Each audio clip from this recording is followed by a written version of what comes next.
thanks for being on the show. Jay, man, thanks for having me, brother. Looking forward to it.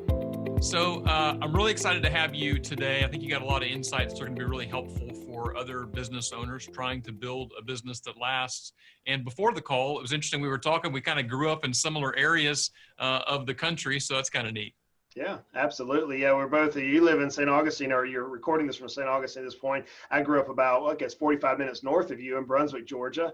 My mom was born in the same town you were born in, and now our families, I live not too far from where your father now lives. So it's pretty amazing how life kind of just intertwines with all of us. Yeah, I think it's really neat whenever there's these conversations where, I haven't met before and we've got this podcast interview scheduled and all of a sudden there's some commonality. I think that's kind of fun. So I always like to kind of kick off by talking about just the entrepreneurial journey as a whole. It looks a little bit different for everybody. Some people start when they're a kid, some people start later in life. And I always like to hear a little bit of that perspective, because I think it's helpful for other people who maybe either are thinking about starting a business or maybe they already have and they just want to kind of see what others have done along the way. So tell us a little bit about your story, how you got into running your own business and entrepreneurship as a whole. Why would you take such a risk and do such a thing? That's a great question. And candidly, if I were answering the last part of that question today, after 25 years, I'd probably be looking for the definition of insanity. And there's no rational MBA that's graduated from college who would say, I'm going to go start a business. It doesn't make sense mathematically. But to your question, when all of my world started about age 15, I was homeschooled, and my mom and dad had these two rules, and I heard it imprinted in my mind there in South Georgia. Is my dad would say, son, you never let it, and he'd say, son, you're a Goodbread. You never let a man outwork you. You're a Goodbread. You got to be the hardest worker. Yes, sir, Dad. And it was always a yes, sir. You never say anything back to mom and dad. It's so country life, Born and raised there in Brunswick, Georgia on the coast. My dad worked at the Georgia Port Authority, and my mom worked at the hospital. And that's a small town back then. It was probably 40,000 people in this little small town whenever I was growing up. It's a little bit bigger now, but Goodbread is not a name that you quickly forget. It's a name that you're going to remember the rest of your life now that it's said Goodbread. Now, you may equate it to Sunbeam or Merita or bread from Panera Bread, but it's a name nonetheless. When I was 15, the reason why I tell you that is my dad came to me and said, son, I want you to have a job by this weekend. If you don't come home. It's like, oh, okay. Now, it was tough love. It was all in jest. It was nothing ugly. But he said, here's your rules, though. You cannot work fast food. You cannot work for a grocery store. And you cannot work for anybody who knows me or your mom. Well, in a small town with the last name of Goodbread, friends, that's hard. So after a week of trying to find a job, job, my dad then the very last day said, son, you got to have a job tomorrow. Don't come home. And it was, again, it wasn't anything threatening. It wasn't hostile. It wasn't ugly. My dad is my hero. And he went home to heaven a couple years ago unexpectedly. So he's my hero.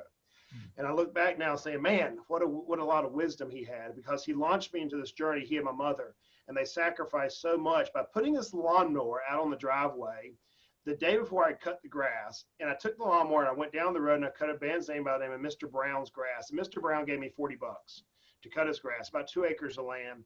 My dad got home that evening from working at the port all day long, and I'm sitting there washed up, showered, everything, big old grin on my face, like, Pops, I got this, man, I got a job. He's like, oh, really? What'd you do? I said, well, I cut somebody's grass, and they gave me $40. And I remember him putting his hand on my knee, and he said, son, I want you to remember something. I just left and went to work for the man, and you made more in 2 hours at age 15 than I did all day long today. Mm-hmm. I want you to grasp that.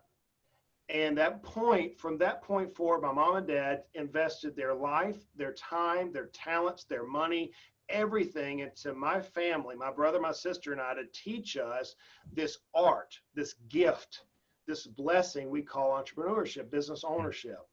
And so I took that, I turned it into a business that I sold when I met my bride, Emily. We moved to Knoxville, Tennessee, about 10 hours north, for those of you who don't know the geography. We moved up here, went back into business, started another business, sold it, started another business, sold it. So here I am now, 25, 30 years plus in business, knowing that any mistake you can make, I've made. Anything you can experience, I've experienced. And now I have the opportunity with this vast knowledge to educate business owners nationally on the blessing this opportunity, this impactful journey that we all can walk down on how we can grow businesses. And my mom one time, she said, son, people often say experience is the best teacher. And she said, I challenge that. And my mom ended up getting a college degree. She has actually several higher echelon degrees in nursing and various other medical professions. But she would say somebody else's experience is a far better teacher than your own. Mm-hmm. She goes, you should have learned that as a child. When I told you not to touch the fire, it's going to burn you. I knew that, but no, we have to experience this sometimes on our own. So my burden right now is to share this business, this journey of entrepreneurship, to let us realize that we can learn from somebody else's experience, and we can come out far better for our own businesses and for the communities and the customers and the clients and our team members than ever before. So that's kind of the journey, brother. Man, that's so cool. What's even more interesting, because going back to talking about just commonality and how just random, connections and things. I was actually homeschooled as well, at least through 5th grade. So I don't know what that says about entrepreneurs, but and also interesting. My dad never said what your dad said, which was, your dad said, never let a man outwork you. I really like that. But there is one phrase that my dad always said that I really remember, and that was, be a leader, not a follower. And now I've kind of modified that a little bit, because sometimes I think that there's risk in that, because I always say, like, be a leader, not a follower, or follow the right people, because, especially for me, faith's a big thing for me. So, like, sometimes maybe I don't need to be a leader. Maybe I need to be a follower of Jesus instead. But it's just funny that we each had this one quote that, like, stuck in our head. And then as a father, that makes me think, what's the one quote that my kids will like hear from me? And the one thing that I always try and say to them is, I always say, I believe God's got big plans for you. And what's interesting, Jay, because what I say is God is preparing us for what he's prepared for us. That's right. He's preparing us today. I'm the same. I'm a believer. I believe that God is orchestrating all things for his glory. And I believe he's pulling us through this life for some big, major accomplishment that may look petty to a lot of other people, but to him and to you, it'll be outstanding. So I believe God's preparing us for what he's prepared for us. Yeah, absolutely. And then when you're telling the story about the lawn care, like, business idea, like, I have a book that I wrote called Building Business That Lasts, same as the podcast. And one of the first stories I tell in there is one of the first lawn business. I mean, there's probably a lot of boys in the Southeast that their first business was lawn business. But my uncle is a pretty smart business guy. He's like, you got to come up with an acronym for the business to make it memorable. I remember my first flyer that I designed. It's funny because I'm in the design business now. Had an acronym. It was JAYS, Jays, Jay's Action Yard Service. And I remember one time specifically, there was a lady's house that I went and cut, and I had not looked at her backyard. And she said, I'll give you $20 to cut the whole yard. So you were making double what I was, which is great.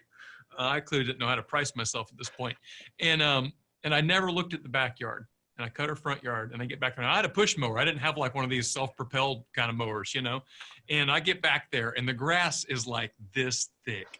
And for everybody who's not from the South, like, we have St. Augustine grass down here, and that stuff is like a forest when it gets that thick in the middle of the summer. And it must have been July or August and like 1,000 degrees outside. And it was so thick, I had the mower on the highest setting, and I kept I'd go a little bit and then raise it up, go a little bit and then raise it up. And it's so funny because I remember that day, and I actually tell this story in the book, and I talk about what that taught me. And what that taught me was, don't quote a project until you know the full scope. Now, unfortunately, we still make that mistake all the time today, but it's just amazing how those experiences at such a young age, and I probably was, 14, 15 years old at that point, shape us for the future. And I just love hearing how those things then kind of helped lay this foundation for where you are today. And yet along the way, we all walk through things that were like, man, that sucked. I don't want to do that again. Absolutely. And I love that idea of what you said, like, learning from someone else's experience is better than learning from your own experience. And I think that's kind of one of my desires for this podcast, is people that are listening, hopefully, can hear something that we've done that maybe wasn't the smartest, not the best things that we do. Like, it's easy to look at our, Instagram accounts and Facebook accounts and everything else and be like, man, these guys are all buttoned up. And that's like, couldn't be further from the truth for me. There's plenty of days where, man, I even still now, over 20 years of business, I go, what am I doing? Is this what I'm supposed to do? Is this what God made me for? I still have those self-doubts. Yeah. So what are some of those things that you experienced along the way that you kind of went, man, I didn't think I'd have to, I didn't think I'd have to deal with this. And here I am dealing with this thing about business. I thought I was going to do this particular service. Now there's all this other stuff I got to deal with. What were some of those things that you kind of stumbled in along the way?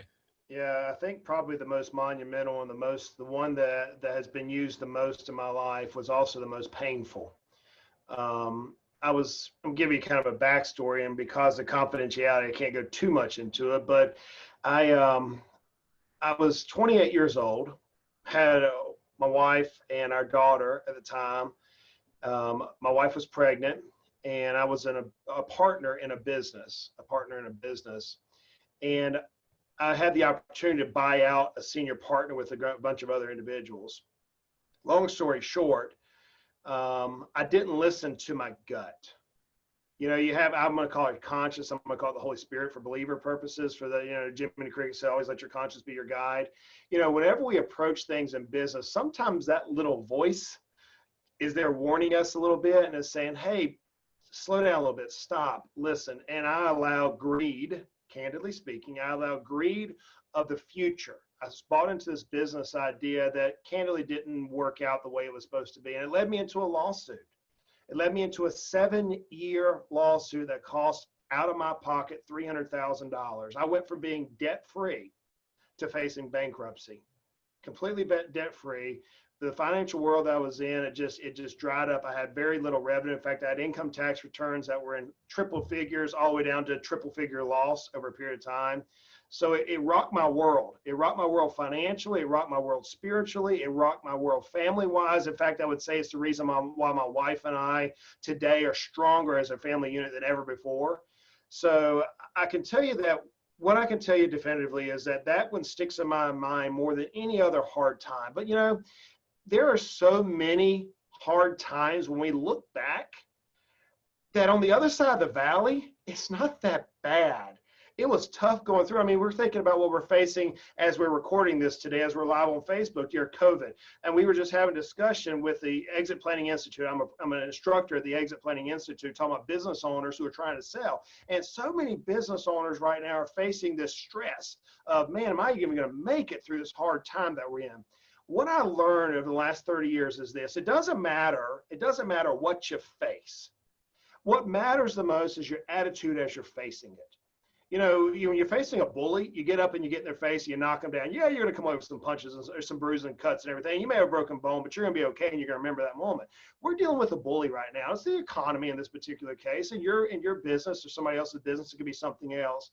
What I've experienced is through hard times is it doesn't matter what happens, no matter how you respond. It's a matter of how you enact with that. It's kind of similar to a muscle. We like to stay in shape, those of us who are men and women, and we want to stay in shape. So it's like tearing a muscle. In order to grow it, you rip it, and it gets better and better and stronger and stronger. And you create elasticity, you create muscle memory, and it creates a stronger individual. You're not going to go into this world of business, I don't care who you are, and have this rosy Facebook, Instagram life that you see. It's not going to happen. Life is going to happen at some point, and your life story maybe it's different than mine. It may not be legal. It may be a health issue. I have a dear friend of mine whose daughter enacted some bug when they were on a missions trip. It took 3 years to figure out what this parasite was doing to his daughter. His daughter was in the hospital on her deathbed, and his business suffered. So it doesn't really matter what you're prepared for. Life is going to hit you from a different perspective than you ever prepared for. What's going to matter most of all, Jay, is when it comes, how you're going to respond. And the way that I've learned to respond through hard time is you look into the storm. You lean into the pressure.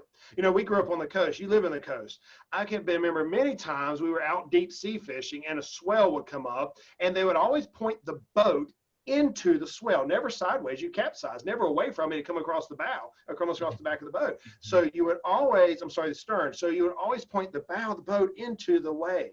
So it's no matter what life throws at us as business owners, if we can lean into it, have the faith to realize this too will make us stronger, and look at that storm with opportunity versus disdain versus, oh my, is me, the chicken little, the sky is falling. Brother, there's not anything that this life can throw at us that we can't survive with that type of perspective. Now I put it into a biblical perspective that ultimately everything happens for a reason. Okay. But maybe somebody doesn't share that belief, and that's okay. If we can lean into the storm, though, we can make it through the storm, no matter what it is. Yeah, I think that's really just great advice. I've seen so many people in this season right now that we're in, and depends on when this gets released, where we'll actually be at. We're right in the thick of it right now, and maybe that we're seeing a little bit of light at the end of the tunnel, but it also could be a little bit of a honeymoon phase, to be honest. And I think what I've been saying all along from the beginning of this whole COVID crisis we're in right now is these are the seasons that real entrepreneurs and real leaders are made for. Like, these are the times where we get to rise up, stand back, get perspective, and make good, sound decisions based off the information we have and a little bit of gut. Like you said, I think that there is something to that, where when you're in business and you can't make decisions out of fear, but there's something that you kind of go, you know what, this is just not going to work out. In almost every single case where I've thought about hiring somebody or working with a client or anything like that, I got a few situations I'm dealing with right now, not a team member, thankfully, where, you know, your gut says, you know what, I don't think this is going to be a good fit. I don't think this is going to work out. Hey, you should have a little caution here.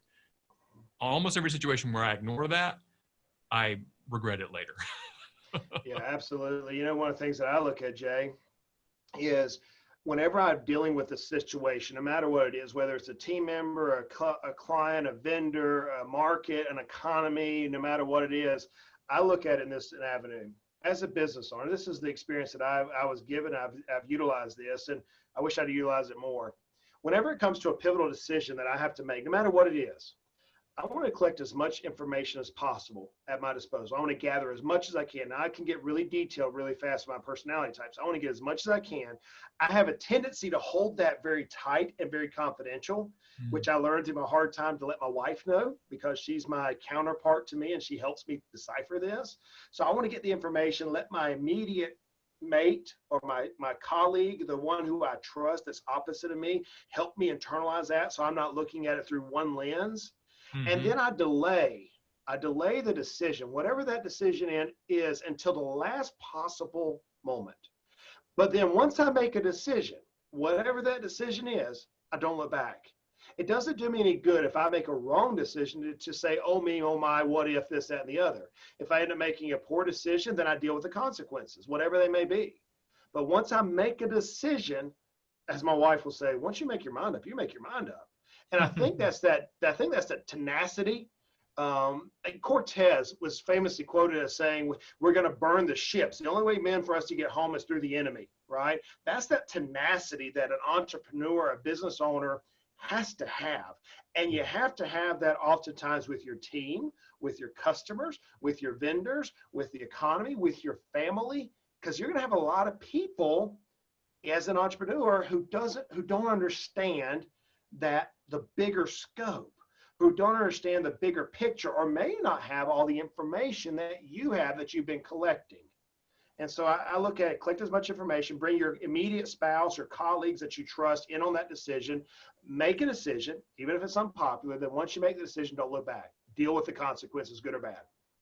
I think that is just such sound advice, and I just love when I get to talk to people, which happens very often, ironically, with long-term entrepreneurs. It's funny how people you never met, you go, wait a minute, we're real similar here. Maybe that's how we've ended up where we are in business. But those two things, especially the spouse counsel, if you will, I mean, I can't tell you the number of times that saved my butt in that going home and going, you know what, here's what I'm dealing with. And my wife, from an outside perspective, is going, okay, well, why are you doing that? Why don't you just do this instead? And she doesn't know the business as well, per se, but she's able to give me a perspective that I did not have myself. And I also do really actually believe that women have some kind of like magic intuition that guys don't have.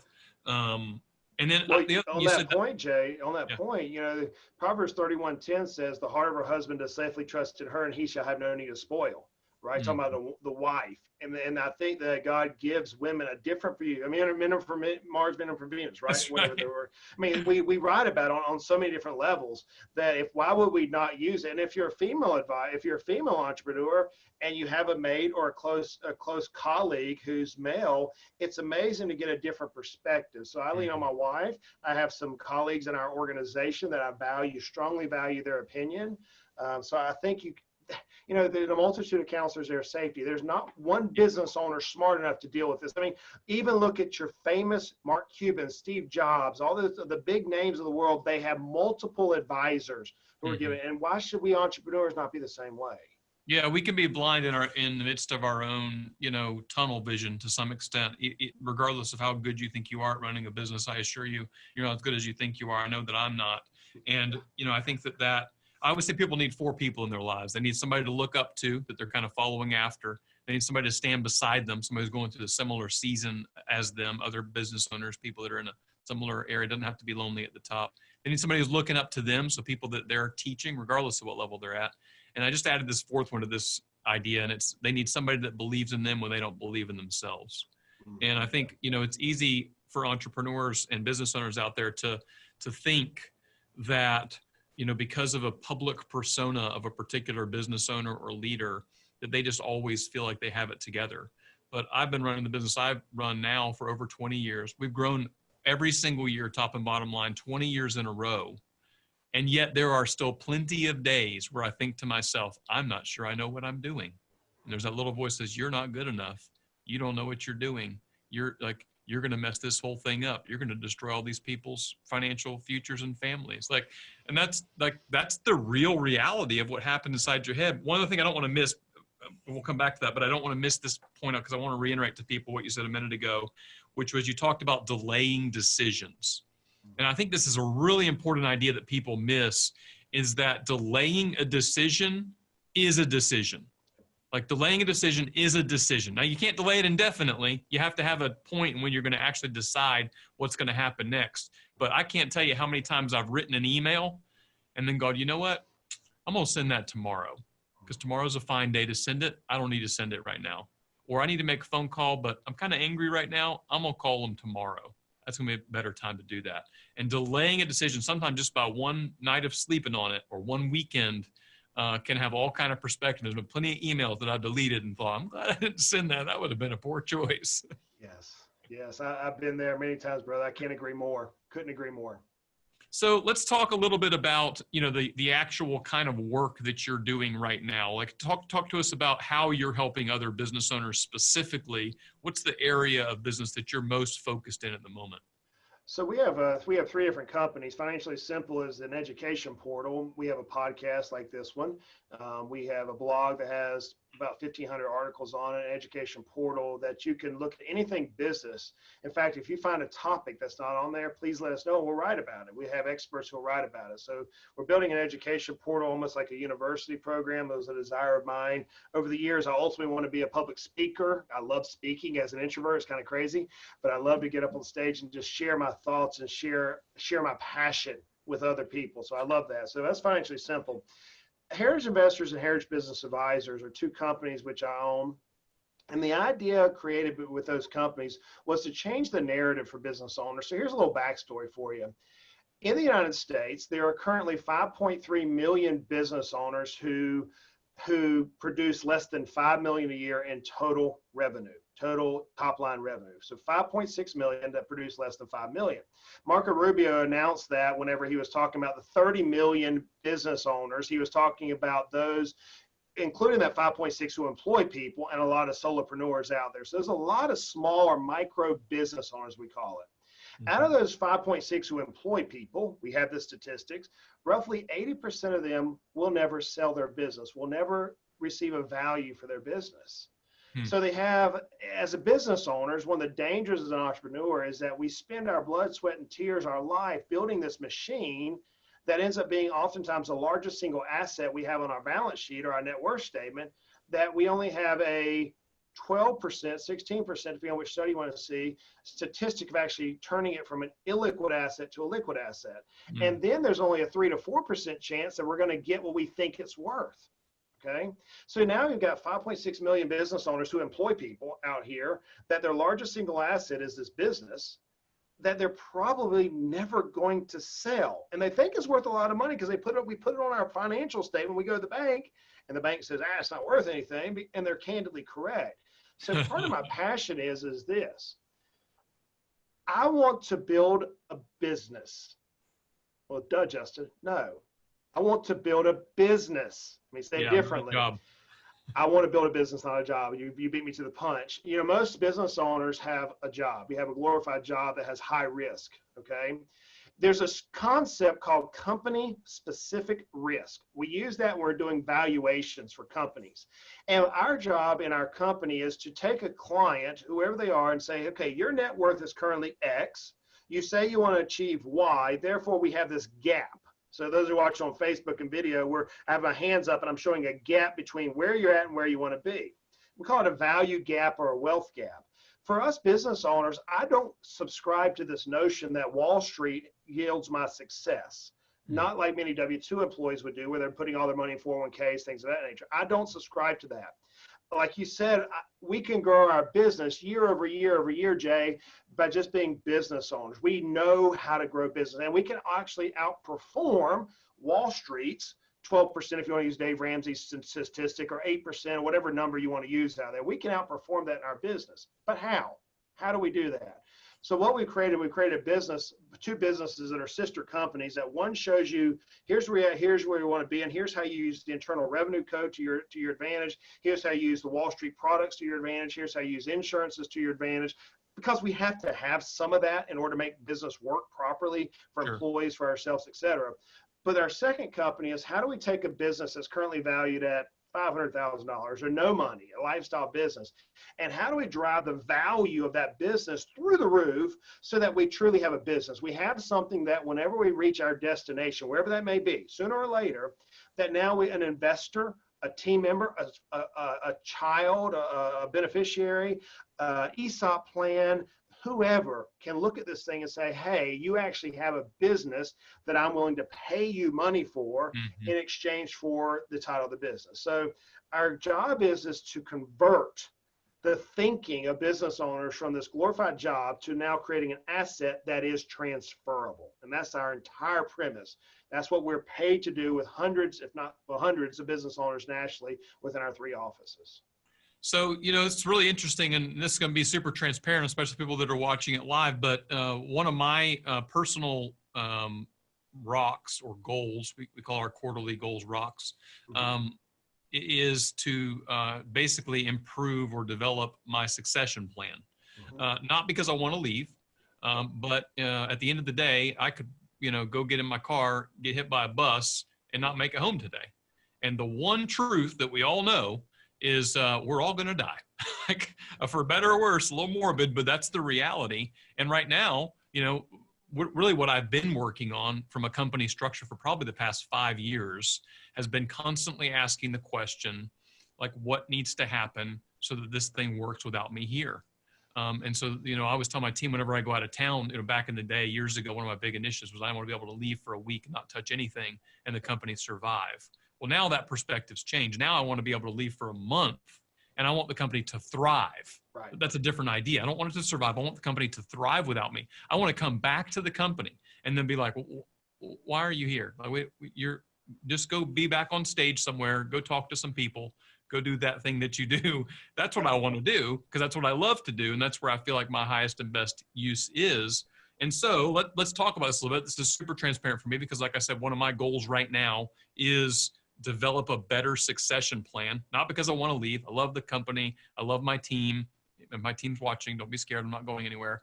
And I love the work I get to do at least 84% of the time. So what are some of the things as a business owner, real practically, that I need to go, hey, these are the top 3 things. These are a few things you really need to be concerned about, because what if I do get hit by a bus today? What am I missing? What are other business owners missing? Yeah, so I'm going to kind of start with where you started, and that is succession planning, as I call it. Exit planning is the term that's used they've kind of changed succession because it has a lot of negative connotation. Now they say exit planning. Exit planning is just good business. It's just Yep. good business planning. And the reason for it, I say the exact same thing, Jay, that you just said. Our clients know it. We teach this. Our team hears this, and they're like, Justin, you're leaving? No, I'm not leaving. But you never know at what point that this business needs to go without my thought leadership involved. Okay. Right. I want to build a team of rock stars. You think about the dream team. I wrote about this in my book, The Ultimate Sale. And actually, we're going into detail about how to do what you just described in our next book. You think about the dream team. You took the best of the best players in basketball, and they dominated the Olympics, and the Olympics had to change the rules so that never happen again, right? We want to create that within our organization. So how do we do that? How do we move from this lifestyle business to where we're looking at our business as a checkbook, right? To now a true business that it can thrive and almost act like a rental property for us, right? Almost act like we're providing income without us having to micromanage or deal with the day-to-day effects, whether it be like I want to do, like you're talking about, going nationally and speaking or do whatever it is. That's my passion, right? I like going out and finding clients, and I want to bring them back to a group of experts that I know, love, and trust, and then know the clients in good hands. That's how I think in my being. And Jay, what I find is as we age in business, those of us who make it past that proverbial 3-year mark, 5-year mark, and 10-year mark, we begin thinking this way because we see the value of this machine that we've toiled over to build. So how do we deal with it? I want you, for those of you on video, think about a pie plate, think about a pizza. I love pizza. You can see it everywhere. One of my goals in life is to be sponsored by like a national pizza chain, to be their spokesperson. Just let anybody that you know about that, Papa John's, anybody, I want to do that for you. So think about a piece of pizza, okay? We're going to put 8 slices on this pizza. Every business has these 8 slices. And these 8 slices of pizza, this 8 slices of your business, are actual keys in the valuation. Whenever you get a value to transpose or transfer or move the business to somebody else. There's 256 points of metrics in evaluation that takes place. That's the most that you can do for a deep value for your business. So these 8 areas are comprised within that valuation. So the first one is planning. How do we design where we're taking the company? Jay, you're already thinking about it. Succession planning is the term you used. I say exit planning. How are we going to move our business? Some people may say strategic planning. That's one of the models that we use in our business. Marketing planning, operational planning. We got to deal no more with planning. And so we have to have a business plan, and we have to have the elements of a business plan. That's the key. The second area is leadership. Who's your company? How is your company going to operate without you there? If you're at the epicenter of your business, then you've got to remove yourself from the epicenter. You got to remove yourself to that skill set that's just your highest and best use. Dan Sullivan's language that I already heard you say, Jay. Sounds like we read a lot of the same things. Probably. So you have leadership is next. Then he goes into sales and marketing. Now you would well know this. Those are 2 different areas. Sales is how do I convert the customer that's knocking on the door. Marketing is getting them to come knock on my door. We have to have those in-depth knowledge. We have to have that written out. We have to have quantifiable KPI matrix for each of those areas. Then we get into operations, which is throughput, which is reading how do I get the client from the front door to the paycheck, and then how do I retain them within our organization? So we have residual-based revenue. That's throughput. Or operations is what people call it. You have your people. How strong is your team? Do you have an all-star team that's going to be there to stay? Are you dealing with a team that is considerably older, that whenever you, the owner, leaves, the team's going to leave? Well, you have lost value that way. Have you put that person, as you articulated, Jay, that's beneath you, that you're teaching somebody else to do what you are doing? So we should always have advancement going through our company, so we're bringing somebody else behind us, and then your leaders are constantly being challenged to grow with the company, right? So that's your people. Then you go to the last 2 slices of the pie is your finance. You need to have a rock star CFO or somebody who's an outsourced CFO, a tax preparer, not just a document pusher, but also somebody who's doing some planning for you. And you have to have your legal or your risk management taken care of. And that's all your contracts, that's your insurances, things of that nature. So you've got 8 key areas of business, right? And in those 8 key areas, you as a business owner can readily recognize that, hey, I'm really, really strong in planning. That's who I am. That's my personality skill. I'm constantly thinking forward. But you know what? I'm doggone weak in people. I'm not a touchy-feely, softy, emotional type guy. That's not my strength. I'm really, really, really good in operations. I can dive into the details and go through the operations. I'm really not very good in risk management. I don't like insurance or law very well. You know, they may be saying that to yourself. All our strengths and weaknesses are going to be different. So if you're looking at your business in a practical standpoint of how are you going to build it for succession, how are you going to build it for value, you focus on the weakness. So in my own world, I'm a dominant personality. I'm your typical CEO type personality. That's who I am. I'm constantly planning, constantly working on leadership. I'm not very good at the day-to-day operations. In fact, they won't even let me touch the paperwork in our office. So I had to have somebody opposite of me. The very first person that Brian came alongside was operations, right? That was totally opposite of my skill set. And as I build the company, I'm building multifaceted people within my company with different DISC or Myers-Briggs personalities, different skill sets, balancing out the team. Ultimately, as we go through this, the two key points I'm going to drive home with all that rigmarole is this. Number one, you, the business owner, have to remove yourself from the epicenter of the business. You cannot be all things to all people. Find your highest and best use. Again, that's Dan Sullivan's language. Find your highest and best use. Focus on that. I don't subscribe to the methodology that we need to improve our weaknesses. No, we need to improve our strengths. That's right. That's what I believe in my position.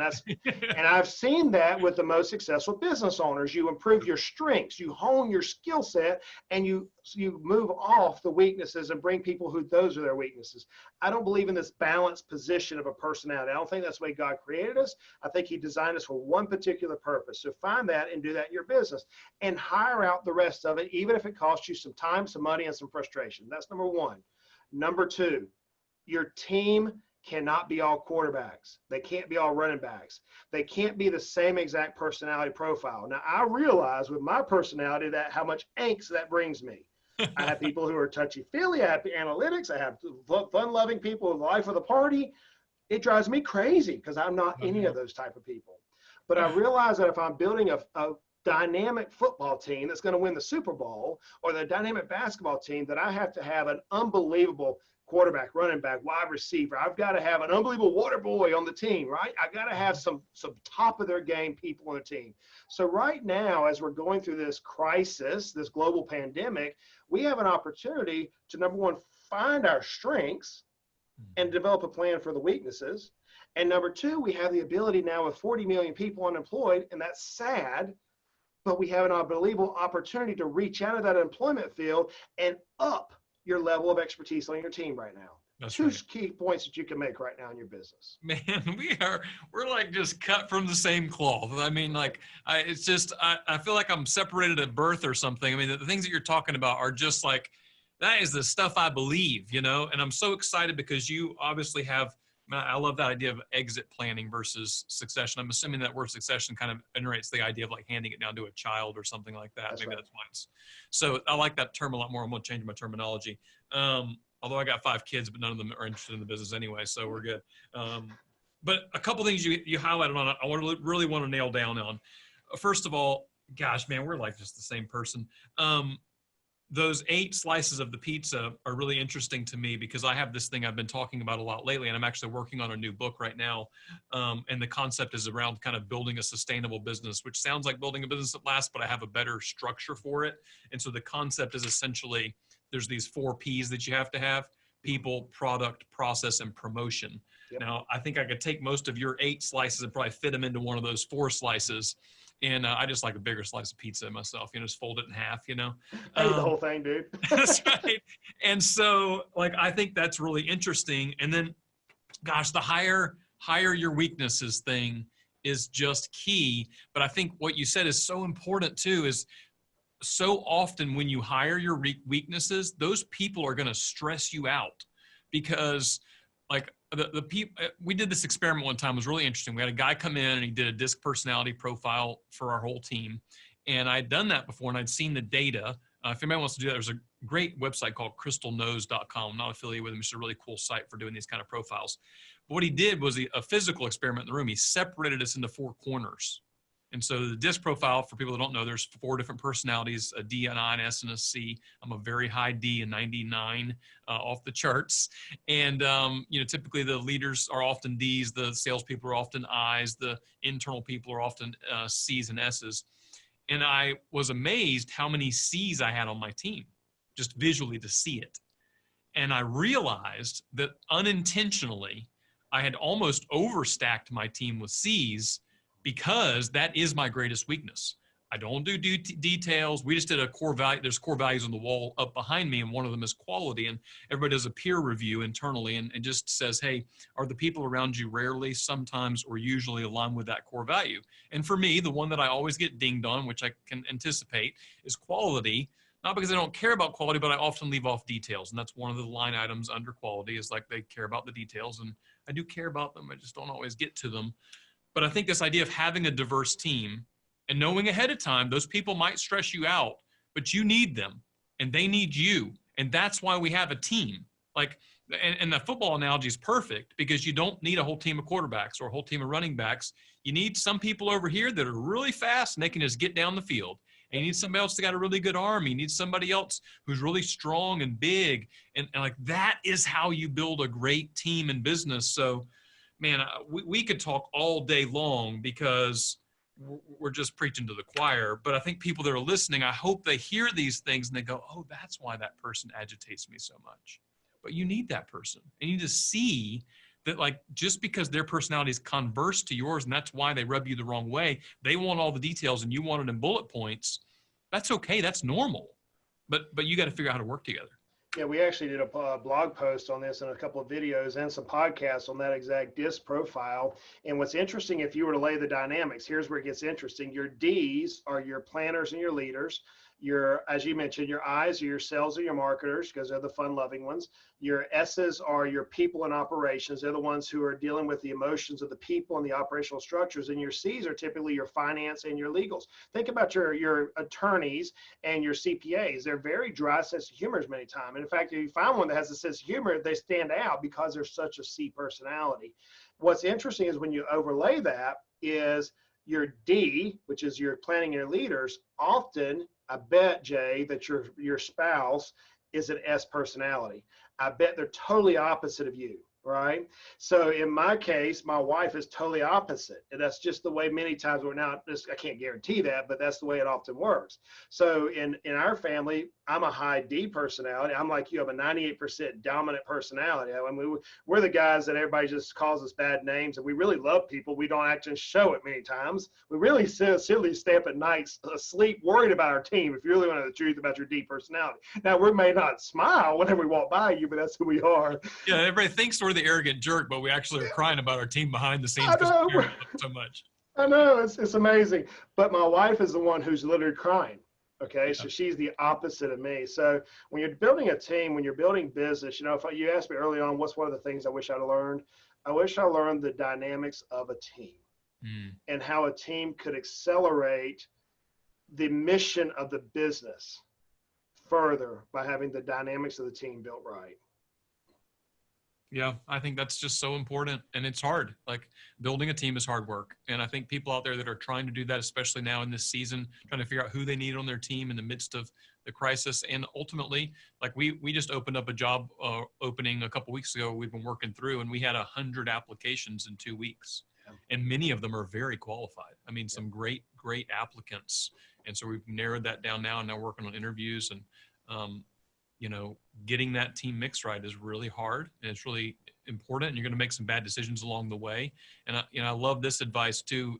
This actually came from Dave Ramsey, was, you know, however long you're taking to hire right now, just go ahead and double or triple that, because you need to be more patient about getting that person on the team. The biggest mistakes I've made with team additions has been trying to put somebody full-time in a role right away to fix a problem, an immediate problem, not thinking about the long term. That person should be hired as a contract person or as a temporary worker to solve a particular problem to stop the bleeding. But you can't hire a full-time employee that way. You got to be patient with that. Right. I agree, brother. I agree 100%. So running out of time, we certainly could talk all day long, obviously, but I've been really encouraged. I just love hearing from people who are like-minded, especially when we've never met before. What I want to transition to two final things. Well, really three. So here's the three final things we're going to talk about. One is work-life balance. It means something different to everybody. I'd love to hear what it means to you and how it's changed throughout seasons of life. Two is where people can find you online and learn more about you. I'm certainly, actually, you may have acquired a new client because I need some help on this exit planning stuff. Again, not because I want to leave, everybody pay attention, but because I think it's in the best interest of the whole team and my family as well. And then, so I'm getting distracted. That's because I'm a D. Work-life balance, where people can find you online, and ultimately kind of your final tip for people that want to build a business that lasts. So let's start with the work-life balance. What does that even mean to you? It means something different to everybody, and how has it changed in different seasons of life? Yeah, so I can tell you what it means today, and I can tell you how I arrived at it. I think it's a load of malarkey, if you really want to know the truth. An idea of this is going to have a balanced life is just ridiculous if you're a business owner. I don't believe it's possible. And I've yet to find a true business owner who believes it's possible. I even heard one of our presidents say, yes, I have a work-life balance. I just balanced out which 12 hours a day you're going to have me work. Okay, and that was, so I just believe it's a load of malarkey. I think it's new age mumbo jumbo. Personal opinion. Feel free to make it yours. That's my opinion on it. Okay, how did I arrive at that? Whenever you look at work-life balance, it means there's equal. The problem is I don't think there's an equality to it. I think it's a blended position. I think our work and our life blends together. There are some times whenever I am required to work longer hours, and I'm required to focus more attention and work. And candidly, when there are some times in my family where my business isn't even a scope of my imagination, where I have a family thing that I need to do and it has 100% of my time. And there are some times whenever my child, pick which one of them, needs 100% of daddy's time. So I don't think that you can say I'm going to equalize home life and work life. I don't think it's possible. I think it's like a new age mumbo jumbo. I do believe that wherever you're at, be there. Wherever you're at, be there. So for example, whenever I leave in the morning, I kiss my wife, love my kids, and I come to work. And my wife and I have a mission, unless it's a crisis, that I need to now devote my attention away from where I'm at to something else. We don't communicate. We're not doing this touchy-lovey, feely thing all day long. Daddy's at work. Leave him alone. Then whenever daddy gets home, the work goes off. And I'm at home. And then on the weekends, that's my sacred time. If I'm at church, I'm at church. So I like this idea of a blended life, more to do a work-life balance. I tried this work-life balance thing whenever my daughter was born, and God has a sense of humor. I was trying to build my calendar up where I was going to take off a month when my first daughter was there to be with my wife and be that supportive husband. And I stacked my schedule for like a month, just slam packed so I could take it the following month. My daughter was born a month early. Okay. I mean, it's like, God's like, yeah, I'll show you. She was born a month early, and it was the biggest time. In fact, we had some big client sales during that process. And I can remember leaving the hospital, going to work, coming back and feeling guilty with this idea that I had to be at home right then. And my wife looked at me. She's looked at me 3 times in my life and said some very proponent things. This one, she said, Justin, you need to be at work. I got this.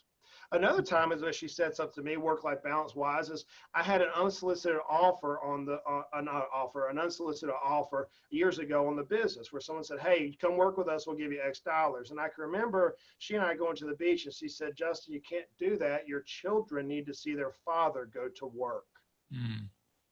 And I said, what do you mean? She said, you need to teach your boys how to be men, how to be fathers who's going to care for their family. Your daughter needs to see a husband and a mother who is working to make their family survive.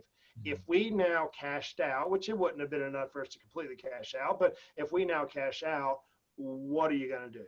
Yeah. So I think this idea is not a work-life balance, friends. I believe it's a blended life. Wherever you're at, be there. So it was so funny. You're not going to believe this, but there's literally there's a chapter in my book called The Work-Life Blender.